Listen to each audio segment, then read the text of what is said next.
चलेगा, क्या होता है क्या नहीं होता है। रुक अब अगली खबर का करते हैं। अब महाराष्ट्र की बात करते हैं। 2024 में सुदर्शन चक्र चलेगा। महाराष्ट्र में जो सियासी उठापटक हुई है उसकी तुलना महाभारत से करते हुए सामना से आर्टिकल पब्लिश किया गया है।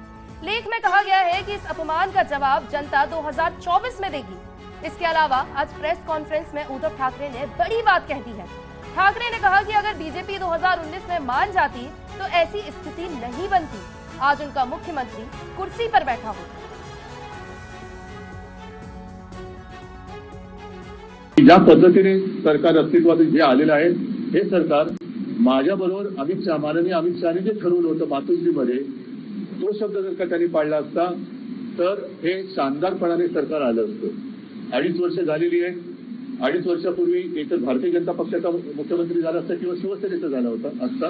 मी तर तेव्हाही सांगितलं होतं की शिवसेनेचा मुख्यमंत्री पहिल्यांदा झाला तर त्या मुख्यमंत्र्याची सही, त्याच्यानंतर पक्षप्रमुख म्हणून माझी सही आणि त्या पत्राचा मजकूर हा असेल की आज शिवसेनेचा मुख्यमंत्री होतो आहे आणि हा शिवसेनेचा मुख्यमंत्री म्हणजे महाराष्ट्राचा मुख्यमंत्री आमच्या ठरलेल्या कराराप्रमाणे या तारखेला पाय उतार होईल। मैं इस सरकार को पूरे तरीके से सहयोग करूंगा। मैं सरकार के बाहर रहूंगा और इस सरकार को सफल बनाने हेतु जो जो चीज करना आवश्यक है ऐसी सारी चीजें हम मिलकर करेंगे। तो देखिए अब बात महाराष्ट्र की कर रहे हैं। कल आप सभी जुड़े हुए थे, महाराष्ट्र की बात हो रही थी, हमने शुरुआत ही महाराष्ट्र से की थी। कल क्या कुछ उठापटक देखने को मिली थी, हमने उस पर भी चर्चा की थी। अब आज सवाल 2024 का आ गया है। 2024 में जिस तरह से 2019 में भी हमने देखा था, पंकज जी आपसे ही शुरुआत करना चाहूंगी कि जो 2024 का बीजेपी का शिंदे प्लान है, सुदर्शन चक्र जिस तरह से आप कह रहे हैं चलेगा, क्या लगता है आपको 2024 के मद्देनजर देखते हुए? मुझे तो दिखाई ये पड़ रहा है कि इनकी पूरी कोशिश ये है कि शिवसेना को पूरे तरीके से कमजोर कर दिया जाए और शिवसेना को इतना स्पाइनलेस कर दिया जाए और जो वो स्पेस बचता है उसको पूरे तरीके से उस पर काबिज हो जाना चाहिए। क्योंकि मैं ये मानता हूं कि बीजेपी 2024 के लिहाज से अपने पॉलिटिक्स को आगे जरूर बढ़ा रही है और इसी कड़ी में हम ये भी देख पा रहे हैं, जैसा कि अभी हमने बाइट सुना कि अगर अमित शाह बात मान लिए होते तो 2.5 साल बाद बीजेपी की सरकार होती। लेकिन हमने यहाँ पर यह भी देखा कि जो 5 साल जिसको बीजेपी कहती है कि सक्सेसफुल चीफ मिनिस्टर रहे, उसको बीजेपी ने डिप्टी सीएम बना दिया। तो जाहिर तौर पर बीजेपी सत्ता में बनी रहना चाहती है, लेकिन साथ ही साथ ये मैसेज देना नहीं चाहती कि हमने शिवसेना से एन केन प्रकारेण षड्यंत्र करके सत्ता छीन लिया और शिवसेना से मुख्यमंत्री का पद छीन लिया। ये बीजेपी ये डिस्क्रेडिट लेना नहीं चाहती, पर ऐसे व्यक्ति को सीएम बनाना चाहती है। क्योंकि देखिए पहले भी क्या था, उनके पास 54 थे, इनके पास 106 थे। तब ये बात होने लगी मेरे पास नंबर्स ज्यादा है तो मेरा सीएम क्यों नहीं होगा, 2.5 साल का पावर हम क्यों, आपका सीएम मेरा सीएम 2.5 साल क्यों होगा जब नंबर्स मेरे पास है। तो जो बात 2019 में थी वो बात 2022 में क्या चेंज हो गया? अभी तो और शिंदे ग्रुप में 85 एमएलए हैं, फिर ये डिप्टी सीएम के लिए क्यों तैयार हो गए? स्थिति तो वही है। तो बात साफ है कि ये शिंदे ग्रुप को आगे करके अपनी स्थिति को मजबूत करना चाहते हैं और शिवसेना को पूरे तरीके से खत्म करना चाहते हैं। ये कहा जा सकता है कि बड़ी पार्टी छोटी पार्टी, मतलब हिंदुत्व का पूरा चेहरा। तो असली शिवसेना कौन है? आपको क्या लगता है असली शिवसेना कौन है? ये है या देखिए असली शिवसेना की तो लड़ाई होगी, अभी तो आने वाले समय में आपको पता चलेगा। दोनों क्लेम कर रहे हैं, इलेक्शन कमीशन डिसाइड करेगा, इसके बड़े ही लीगल इश्यूज भी होंगे, ये बात साफ है। लेकिन सड़कों पर भी लड़ाई दिखेगी और असली शिवसेना कौन है ये बीएमसी के चुनाव के बाद मानस पटल पर लोगों को समझ में आ जाएगा कि असली शिवसेना कौन है। जी यूसुफ जी, यही सवाल आपसे है। जिस तरह से आज उद्धव ठाकरे ने एक बड़ी बात कही है कि हमने तो अगर अमित शाह जी ने हमारी बात मान ली होती तो भी बीजेपी का सीएम होता, किस तरह से इस बयान के मायने देखते हैं आप? नहीं, ये बात तो कल से ही ट्रेंड कर रही है कि अगर शिवसेना का ही सीएम बनाना था तो बीजेपी 2019 में फैसला कर लेती तो बेहतर होता। और सही बात है, 2.5 साल के फॉर्मूले के हिसाब से बीजेपी को अब सत्ता की चाबी यानी बागडोर बीजेपी के हाथ में होती है। उद्धव ठाकरे ने जो बात कही है वो पॉलिटिकली करेक्ट बात कही है। और जहां तक बात है जो उद्धव ठाकरे ने आज कही है कि साहब 2024 में सुदर्शन चक्र चलेगा, तो ये 2024 में इनका इशारा लोकसभा चुनाव की तरफ है, क्योंकि लोकसभा चुनाव 2024 में होने हैं और उसी साल अक्टूबर नवंबर में फिर चुनाव होने हैं विधानसभा के। तो दोनों, लेकिन मुझे लगता है कि शिंदे सरकार अगर बीच में गिर जाती है तो विधानसभा के चुनाव पहले हो सकते हैं। तो हो सकता है सुदर्शन चक्र पहले चल जाए या सुदर्शन चक्र उल्टा पड़ जाए। और असली शिवसेना कौन है इसका फैसला तो अभी दोनों गुट को मिलकर करना है, दोनों गुटों को आपस में टकरा के करना है, जो कि बहुत आसान नहीं है। विधानसभा में भले ही शिंदे गुट ने बाजी मार ली हो और सरकार वो चूंकि मुख्यमंत्री बन चुके हैं और 24 घंटे उन्हें मुख्यमंत्री बने हुए हो चुके हैं, और वो अगर मान लीजिए इस्तीफा दे भी देते हैं तो एक फुल फ्लेज मुख्यमंत्री का प्रोटोकॉल उन्हें अब जीवन भर मिलेगा, जब मुख्यमंत्री नहीं रहेगा तब भी मिलेगा। लेकिन जो असली शिवसेना का मसला है ये भी लटका हुआ है। अभी देखना होगा कि जब सदन में कल बहुमत साबित करने आएंगे शिंदे तो शिवसेना व्हिप कैसे जारी करती है, फिर क्या फैसला होता है, क्योंकि उसे 11 तारीख को फैसला होना है। और असली शिवसेना का शिंदे दावा कर रहे हैं कि साहब उनकी शिवसेना असली शिवसेना है, तो इसका फैसला चुनाव आयोग में होगा। फिर वह देखा जाएगा कि भाई महाराष्ट्र के शिवसेना के कितने जिलाध्यक्ष उद्धव ठाकरे के साथ है, कितने एकनाथ शिंदे के साथ है, तो उस पर इलेक्शन कमीशन फैसला करेगा। तो एक लंबी लड़ाई है ये दोनों गुट की। और मुझे लगता है कि पॉलिटिकली बीजेपी ने इस मामले में बाजी मारी है कि जो बीजेपी की आदत है कांटे से कांटा निकालने की वो रणनीति बनाती है, तो यहाँ शिवसेना को ही उसने दो फाड़ कर दिया है। और शिवसेना के दो गुट मिलकर आपस में फैसला कर लें तो कौन असली शिवसेना है, बीजेपी दूर बैठ के तमाशा देखे। इसीलिए बीजेपी ने शिंदे को मुख्यमंत्री बनाने का फैसला किया ताकि जो भी अच्छा बुरा हो रहा है वो उनके साथ हो। अगर मान लीजिए वो बहुमत साबित नहीं कर पाते, कुछ दिन के बाद ऐसी नौबत आती है कि उनका बहुमत से वो दूर हो जाए, तो बीजेपी की सरकार ना गिरे, शिंदे की सरकार गिरे। तो ये तमाम चीजें बीजेपी ने पॉलिटिक्स में बाजी मारी है। और चूंकि सत्ता परिवर्तन किया है, बीजेपी ऑपरेशन लोटस में माहिर है, तो फिलहाल बीजेपी अपर हैंड पे है और शिवसेना पूरी तरह बैकफुट पे है। और उद्धव ठाकरे के सामने एक बड़ी चुनौती है कि उनके 55 में से अगर 40 या 42 विधायक टूट के दूसरे गुट में चले गए हैं, उनके लाख मनाने के बावजूद वो वापस नहीं लौटे हैं, तो इतने बड़े विधायकों की संख्या को उद्धव ठाकरे अपने बलबूते उन सीटों पर अपनी पार्टी का उम्मीदवार जिताने में कामयाब हो पाएंगे, ये एक बड़ी चुनौती इनके सामने है। और क्या वो अगला चुनाव कांग्रेस और एनसीपी के साथ मिलकर ही लड़ेंगे या क्या करेंगे, या तो अभी महाराष्ट्र की सियासत में कई ट्विस्ट अभी बाकी है। इंतजार कीजिए, अभी राजनीति और करवट लेगी तो कुछ करवट जी बिल्कुल, इंतजार तो वैसे भी रहेगा, लेकिन कल भी जो उठापटक देखने को मिली है वो भी कम इंटरेस्टिंग नहीं थी, वो भी काफी इंटरेस्टिंग थी। देखिए देवेंद्र फडणवीस का ट्विटर हैंडल हम आपको दिखा रहे हैं, जिन्होंने चेंज करके अब लिख दिया है महाराष्ट्र सेवक। आज डिप्टी सीएम बनकर देवेंद्र फडणवीस पहुंचे थे अपने ऑफिस में।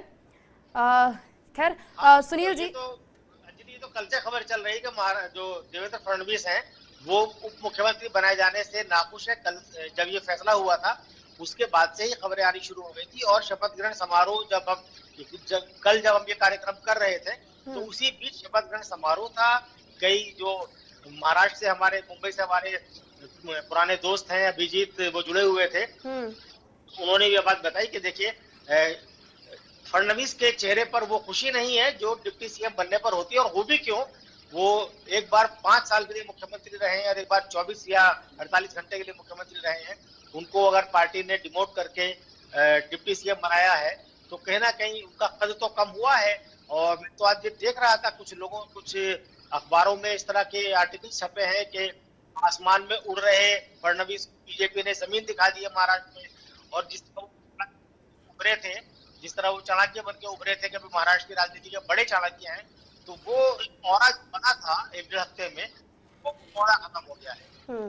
तो लगता है कि ये बीजेपी के अंदरूनी पॉलिटिक्स है। और एक बात ये भी है कि अगर आपको, जब आप जंग में होते हैं तो कई बार आपको फ्रंट फुट पे खेलना होता है, कई बार आपको बैक फुट पे जाना पड़ता है। और दूसरी बात यह है कि जो तेज गेंदबाज होते हैं जब बॉल फेंकते हैं क्रीज पे, तो जितनी तेज उन्हें बॉल फेंकनी होती है उतना पीछे जाके वो बॉल फेंकनी होती है। या यूं भी कह सकते हैं कि अगर आपको कमान से तीर छोड़ना है तो जितनी ज्यादा इंटेंसिटी पीछे खींचेंगे उतनी ज्यादा दूर कमान जाएगा। तो ये हो सकता है कि बीजेपी की जो राजनीति है कि जिस स्टेट में बीजेपी अपने सहयोगी दलों के सहारे राजनीति की शुरुआत करती है, बाद में उनसे आगे निकल जाती है, उनको खा जाती है। तो शिवसेना के साथ भी यही हुआ है। महाराष्ट्र, हरियाणा और असम के अलावा कई और प्रदेश ऐसे हैं जहां पर बीजेपी ने अपने सहयोगी दलों के साथ छोटे पार्टनर के रूप में राजनीति शुरू की और बाद में बीजेपी बड़ी बन के छोटे पार्टनर गायब हो गए। असम में असम गण परिषद का पता ही नहीं कि आजकल वो कहाँ है। तो इसी तरह महाराष्ट्र में भी हुआ कि बीजेपी एक जमाने में शिवसेना की जूनियर पार्टनर हुआ करती थी। शिवसेना की 2 बार सरकार बनी तो शिवसेना का मुख्यमंत्री था, बीजेपी सहयोगी दल के रूप में, छोटे सहयोगी दल के रूप में साथ होती थी। लेकिन अब बीजेपी एक बड़ी पार्टनर बन गई थी 2014 में। तो बीजेपी का मकसद है कि वहां एक छत्र राज करे। सिंगल पार्टी पॉलिटिक्स में बीजेपी यकीन करती है, इसीलिए उसने कांग्रेस मुक्त भारत का भी नारा दिया था और सभी क्षेत्रीय दलों, सभी राज्यों में क्षेत्रीय पार्टियों को निपटाना बीजेपी का एक एजेंडा है। बिहार में भी यही हुआ कि नीतीश कुमार की जूनियर पार्टनर बीजेपी हुआ करती थी, लेकिन अब जब चुनाव हुआ था, पिछला चुनाव 2020 में, तो उसमें बीजेपी बड़ी पार्टी बन के आई और जेडीयू छोटी पार्टी बन गई और उसके बाद नीतीश को काफी दबाव में बीजेपी के काम करना पड़ रहा है। तो वो ही महाराष्ट्र में हो रहा है कि अब बीजेपी का जो मिशन है वो शिवसेना को पूरी तरह खत्म करना है ताकि बीजेपी वहां पर अकेले अपने दम पे सत्ता में आ सके। बीजेपी का जो अगला मकसद है अगले विधानसभा चुनाव में, वो यही मकसद है कि पहले तो यह है कि लोकसभा में जितनी ज्यादा सीटें बीजेपी जीत सकती है अपने दम पर, वो सीटें जीते। उसके बाद जब विधानसभा चुनाव हो तो बीजेपी की अपने दम पर अपनी सरकार हो, पूर्ण बहुमत की सरकार हो, ये बीजेपी का लक्ष्य है। और किसी भी पार्टी के लिए हर स्टेट में अपने पूर्ण बहुमत की सरकार बनाने का लक्ष्य होना मैं कोई गलत नहीं मानता हूँ। उसके लिए बीजेपी में जो तरीके अपना रही है, इससे पहले भी इस देश में इस तरह के तरीके अपनाए गए हैं। और राजनीति में तो राजनीति तो ऐसी चलती है, हमारे देश में राजनीति का यही तौर तरीका है। जिसके पास पावर होती है वो अपने पावर को पूरी तरह इस्तेमाल करता है। और एक प्रोवर्ब भी है, कहते हैं कि power corrupts and absolute power corrupts absolutely. तो जिसके पास साम दाम दंड भेद की राजनीति आज बीजेपी पावर में है, सेंटर में है, बहुत सारे देश में है, तो वो कर रही है। उससे पहले इंदिरा गांधी जब पावर में थी तो इंदिरा गांधी ने भी ये सब तमाम तरीके किए हैं। और बीजेपी आज है तो आज हमारे दौर है, हम लोग हैं, हम उस चीज को देख रहे हैं। इंदिरा गांधी के जमाने में जो पत्रकार उस जमाने में रहे होंगे, उन्होंने देखा है, लिखा है, वो हम लोगों ने पढ़ा है, तो वो चीज हम इतिहास को दोहराते हुए देख रहे हैं। अब ये देखना होगा कि बीजेपी अपने इस मकसद में कहां तक कामयाब हो पाती है। सुदर्शन 2024 में जो 2 चुनाव होने हैं, लोकसभा का पहले, बाद में विधानसभा का, वो देखते हैं सुदर्शन चक्र चलता है तो सुदर्शन किसके हाथ में होता है, ये भी देखना होगा ना। जी बिल्कुल, एक साथ यूसुफ जी ने काफ़ी चीज़ें जोड़ दी हैं। उन्होंने बिहार को भी यहाँ ले दिया और डिप्टी सीएम जो अब देवेंद्र फडणवीस बने हैं उनके बारे में भी आपने बोल दिया। खैर उस पर नहीं जाना चाहूँगी क्योंकि कल इस पर ऑलरेडी चर्चा हो चुकी है। जिस तरह से हमने भी देखा है कि जिस तरह से पहले देवेंद्र फडणवीस बोलते हैं कि मैं सरकार में नहीं रहूँगा, किसी भी पद पर नहीं रहूँगा, उसके बाद 1 घंटे बाद ही दिल्ली में बैठे जेपी नड्डा और अमित शाह जेपी नड्डा एक प्रेस कॉन्फ्रेंस करके ये बात भी बोलते हैं कि अब वो डिप्टी सीएम रहेंगे। उसके बाद ये चर्चा भी आप लोगों ने कल की भी थी कि देवेंद्र फडणवीस खुश नहीं है, उतने खुश नहीं दिख रहे हैं, उनके चेहरे पे उस तरह से जो दिखना चाहिए रौनक वो नहीं दिख रही है। खैर इस पे हम बात करेंगे, लेकिन हमारे साथ मुंबई से हमारे सहयोगी भी जुड़ गए हैं, मयूरेश। आपसे जानना चाहूंगी, जिस तरह से आपने अभी सुना हमारे गेस्ट बोल रहे थे, क्या आपको लगता है क्या बीजेपी का मकसद है महाराष्ट्र में राजनीति जिस तरह से उलटफेर जिस तरह से हमने देखा है? मयूरेश आपकी आवाज नहीं आ रही है, मयूरेश अनम्यूट कीजिए एक बार।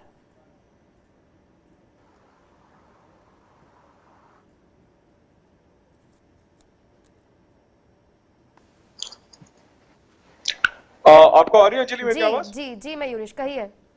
जी देखिए, बीजेपी का मकसद तो ये साफ है कि उन्हें सत्ता बनानी है। इससे पहले हमने देखा कि शिवसेना के साथ वो सत्ता में थे, उसके बाद शिवसेना से नहीं बनी तो अजित पवार को उन्होंने एनसीपी से तोड़ा, उनके साथ उन्होंने सत्ता बनाने की कोशिश की लेकिन वो असफल हुए। फिर हमने देखा कि महाविकास आघाड़ी का गठन हुआ, महाविकास आघाड़ी में से शिवसेना को फिर से उन्होंने तोड़ा और उन्होंने सत्ता पाई है। तो सत्ता पाना महाराष्ट्र में, क्योंकि आप देखें तो यूपी के बाद कोई दूसरा अगर बड़ा स्टेट है तो वो है महाराष्ट्र, और जितनी सीट्स वो यहाँ पे जीतेंगे लोकसभा की खास करके भी, तो उतना ही बल उनका लोकसभा में बढ़ता है और लोकसभा में बल बढ़ने के बाद उसका रिफ्लेक्शन राज्यसभा में दिखाई देता है। तो अपर हाउस लोअर हाउस जो ऊपर के हैं दोनों, वहां पे भी बल जब बढ़ेगा तब कहीं जाके उनका कंट्रोल होगा। तो यही सीधी बात है कि सत्ता उन्हें चाहिए और इसीलिए ये तोड़फोड़ की राजनीति फिलहाल वो कर रहे हैं। कितना भी कोई कहे कि इस ऑपरेशन के पीछे भाजपा नहीं थी, लेकिन ये साफ था जब भाजपा पूरे पर्दे के पीछे से खेल रही थी। हमने देखा कि जब नंबर शिंदे गुट के पास आए, 40 से ज्यादा नंबर उनके पास जब हो गए, तब बीजेपी जो है वो फ्रंट में आई और फ्रंट फुट पे खेलने लगी। अदरवाइज हमने देखा था कि सूरत का होटल हो या फिर गुवाहाटी का होटल हो, वहां पे बीजेपी महाराष्ट्र से जुड़े कई सारे नेता हो या फिर जुड़े कार्यकर्ता वहां पे थे। तो वो क्यों थे अगर बीजेपी का उसमें हाथ नहीं था? तो जैसे अंसारी जी ने कहा कि बीजेपी चाहती है कि वो ही सिर्फ यहाँ पे रहे, तो वो सच है और बीजेपी का यही मकसद है, सत्ता पाना। जी अनुपम जी, आपसे भी यही सवाल जानना चाहूंगी, आपको क्या लगता है जिस तरह से महाराष्ट्र में हो रहा है, सुदर्शन चक्र जो है 2024 का सुदर्शन चक्र जो होगा कौन चलाएगा? साथ ही एक सवाल और भी कि जब विधानसभा में ये बात आएगी तो शिवसेना कौन सी होगी? वही जो मैंने पंकज जी से भी सवाल किया था कि असली शिवसेना कौन सी होगी। देखिए अंजलि जी, उद्धव कह रहे हैं कि अगर अमित शाह ने अपना वादा निभाया होता। आप देखिए भारतीय जनता पार्टी 30 साल की जो शिवसेना से दोस्ती हुई है, उसमें शिवसेना की सीटें 73 से घट के 56 रह गई और भाजपा की सीटें 42 से बढ़ के 106 हो गई। तो ये बात सच है कि भारतीय जनता पार्टी अपनी सहयोगी पार्टियों के साथ, एक बार मैं पहले भी इस चैनल पे कह रहा था, भारतीय जनता पार्टी राजसूय यज्ञ करती है, अश्वमेध यज्ञ करती है। अश्वमेध यज्ञ में जब तमाम राज्य जीत लिए जाते हैं तो वो जो घोड़ा दौड़ाया जाता है उसकी बलि दे दी जाती है। तो बीजेपी के लिए उसके जो एलीज हैं, उनके जो सहयोगी पार्टीज हैं, वो कुछ उसी प्रकार है। उनके जरिए वो डिफरेंट स्टेट्स को कॉन्कर करती है, फिर उन्हीं की बलि दे देती है। आप फिर से रिपीट कर रहा हूँ कि शिवसेना 30 साल में 73 से घट के 56 पहुंच गई और भाजपा 42 से 106 पहुंच गई। तो अच्छा, अब जो अभी इन्होंने फडणवीस को सेकेंड इंचार्ज बना दिया, देखिए भाजपा जानती है कि वो नेशनल पार्टी है, वो मराठा टैग के साथ राजनीति नहीं कर सकती और मराठा टैग के वोटर हैं। तो मराठा टैग के वोटर्स को अपने साथ कैसे लाया जाए? शिवसेना से आपका मतभेद हो गया है तो आपने एक दूसरी शिवसेना खड़ी कर ली। आप उस मराठा वोटर को भी अपने साथ लाना चाहते हैं, आप बीएमसी पे भी कब्जा करना चाहते हैं। और जैसा कि जाहिर सी बात है कि 2024 में आप विधानसभा में, अगर आप विधानसभा में भाजपा और ये एकनाथ शिंदे की शिवसेना मिलकर अगर बहुमत प्राप्त कर लेते हैं तो भाजपा, और जाहिर सी बात है कि भाजपा ज्यादा सीटें प्राप्त करेगी अगर ऐसा होता है तो उस समय भाजपा एकनाथ शिंदे से कहने की पोजीशन में होगी कि साहब अब आप डिप्टी सीएम हो जाइए, अब हमारा सीएम होता है। पिछली बार मुट्ठी भर विधायक के साथ हमने आपको सीएम बनाया और अपने सीएम को डिप्टी सीएम बना दिया। अब आप डिप्टी सीएम हो जाएंगे, हमारा सीएम हमारा फडणवीस या जो कोई भी हमारा नेता होगा वो सीएम बन जाएगा। तो 2024 के लिए आपको एक मॉरल हाई ग्राउंड मिल गया।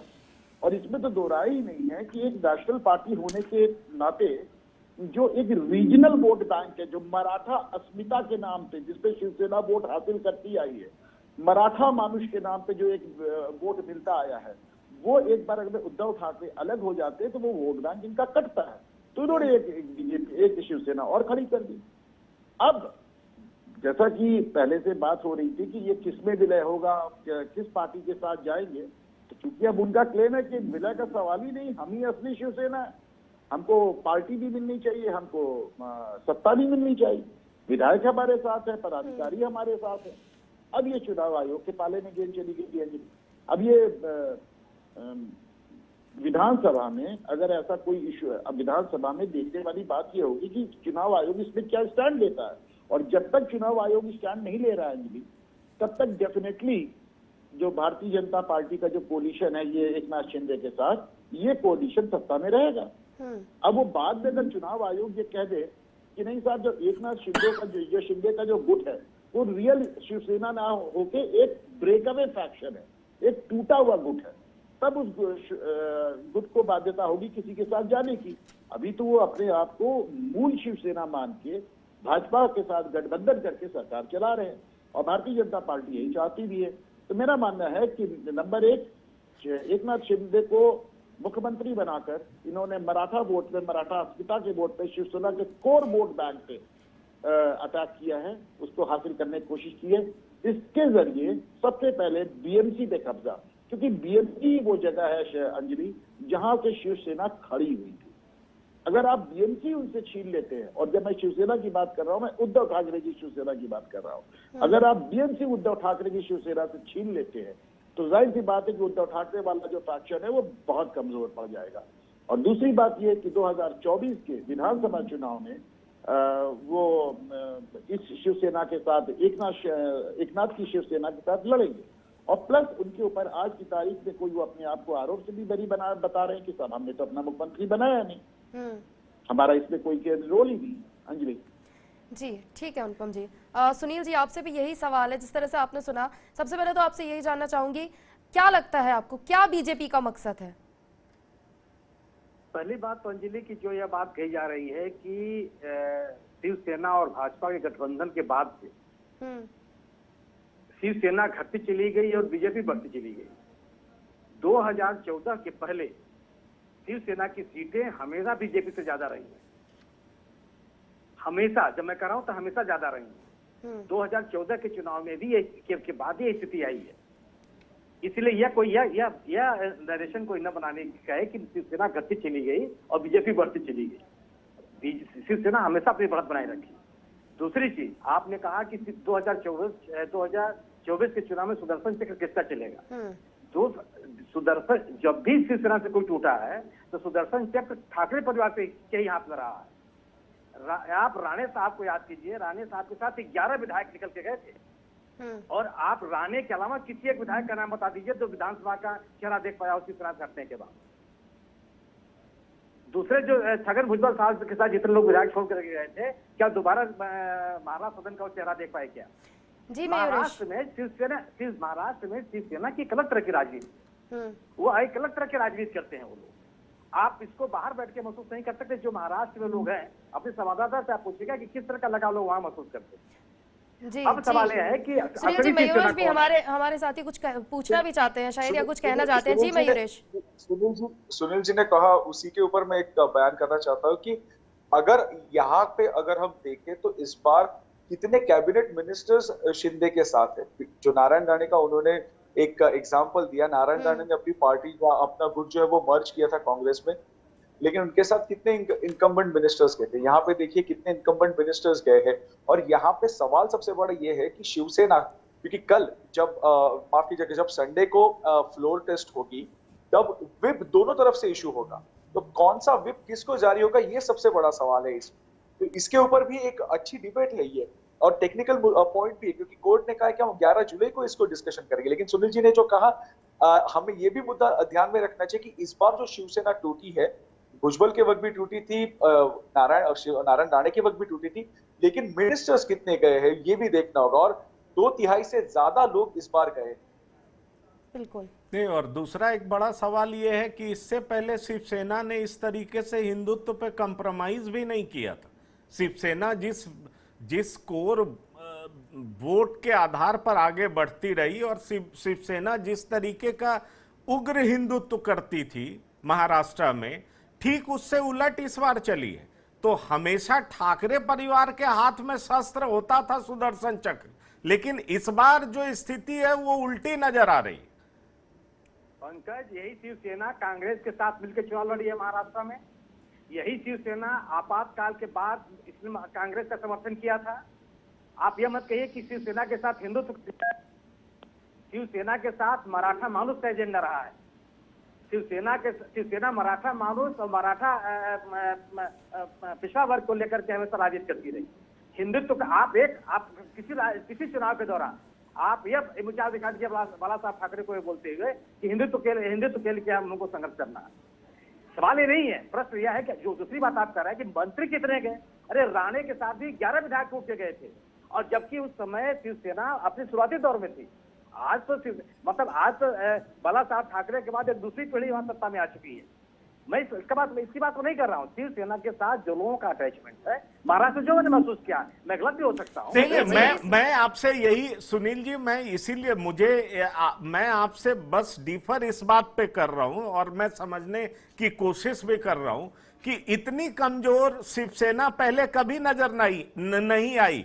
एक फैक्शन जरूर टूटा, चाहे नारायण राणे के साथ टूटा हो या छगन भुजबल के साथ टूटा हो, लेकिन फिर भी उस समय भी दिखाई पड़ता था कि ताकत ठाकरे परिवार के ही हाथ में है। लेकिन ये पहली दफा है कि शिवसेना ठाकरे परिवार इतना कमजोर नजर आया है, और जैसा कि अभी अनुपम जी बता रहे थे कि शिंदे को आगे करके बीजेपी ने एक प्रयोग किया है कि वो मराठा वोटर्स के बीच में सेंधमारी कर सके। पंकज आपकी बात सही है, लेकिन जब नारायण राणे ने विद्रोह किया था, बाला साहब ठाकरे के जीवित होते हुए भी तो शिवसेना की सरकार गिर गई थी और नई सरकार गठित हो गई थी वहां पर। यह पहली बार नहीं हो रहा है। आपको शिवसेना की ताकत का अंदाजा तब होगा जब चुनाव आएगा। आज बिल्कुल, जिसके साथ एमएलए वो ताकतवर है। जी सुनील जी, ठीक सवाल है, है लेकिन कि सुनील जब जी ये भी अगली तो है बार- ना कि रिमोट किसके हाथ में होता है। पहले रिमोट बाल ठाकरे के हाथ में था। बाल ठाकरे कभी भी किसी पद पर नहीं रहे, लेकिन रिमोट हमेशा उनके हाथ में रहा है। इस बात को नकारा नहीं जा सकता। शिवसेना आप जो बात कर रहे हैं, और पंकज जी की इस बात से भी मैं एग्री करती हूँ कि शिवसेना इतनी कमजोर पहले कभी नहीं रही जितनी इस समय है। इस समय अब तो सवाल ये भी होने लगा है कि भले ही एकनाथ शिंदे को सीएम बना दिया गया हो, लेकिन रिमोट तो बीजेपी के हाथ में चला गया। नहीं, बिल्कुल सही है। अभी तो बहुत आगे चीजें होंगी अंजलि। सवाल है कि अभी ठीक है, 11 जुलाई की सुनवाई होनी है सुप्रीम कोर्ट में। यह सुप्रीम कोर्ट के अंतरिम आदेश से बनी हुई सरकार है। अभी तमाम इसके अभी कानूनी पक्ष ठीक है सुनील जी, ठीक है, अभी खुले होंगे 11 जुलाई को। ठीक है, बिल्कुल। लेकिन मेरा 11 मानना जुलाई यह है हाँ, कि शिवसेना के पास अभी भी ताकत है और चुनाव में जो ठाकरे परिवार का शिवसेना है उसी की चलेगी। जी बिल्कुल। 11 जुलाई को क्या कुछ होगा उसका इंतजार हम सबको रहेगा और वो भी अपडेट आपको बताएंगे। लेकिन फिलहाल आज की चर्चा में इतना ही। आप सभी का बहुत बहुत शुक्रिया सुनील जी आपका, अनुपम जी, यूसुफ जी आपका शुक्रिया, मयूरेश आपका बहुत बहुत शुक्रिया पंकज जी आपका आज की इस चर्चा में जुड़ने के लिए। फिलहाल अब महाराष्ट्र में क्या कुछ नया देखने को मिलेगा, क्या कुछ और वहां पे अपडेटेड होगा, क्या चीजें अब नई सामने आएंगी, सब आप तक पहुंचाएंगे। 11 जुलाई को क्या होगा, जो फ्लोर टेस्ट रविवार को होना है उसमें क्या कुछ होगा, उन सभी अपडेट के लिए जानने के लिए देखते रहिएगा सियासत की बात। आज की चर्चा में इतना ही। नमस्कार।